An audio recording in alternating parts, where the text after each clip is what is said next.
کبھی کبھی زندگی ہمیں اتنا تھکا دیتی ہے کہ لگتا ہے بس اب نہیں ہوگا، لیکن یاد رکھو رک جانا حل نہیں ہے۔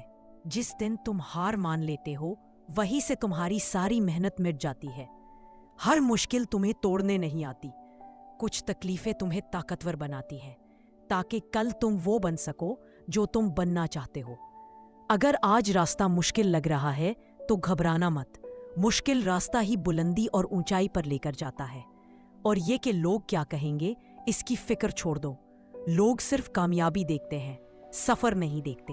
اگر تم تھک بھی گئے ہو تو ٹھیک ہے، تھوڑی دیر سانس لو، مگر رکنا نہیں ہے۔ تمہارے خواب تمہیں آواز دے رہے ہیں۔ زندگی میں کچھ بھی آسان نہیں ہوتا، مگر ناممکن بھی کچھ نہیں ہوتا جب دل سچا ہو، نیت صاف ہو اور قدم چلتے رہیں۔ تو اٹھو اور خود سے وعدہ کرو کہ اب رکنا نہیں ہے، جو بھی ہو، کچھ بھی ہو، بس آگے بڑھنا ہے۔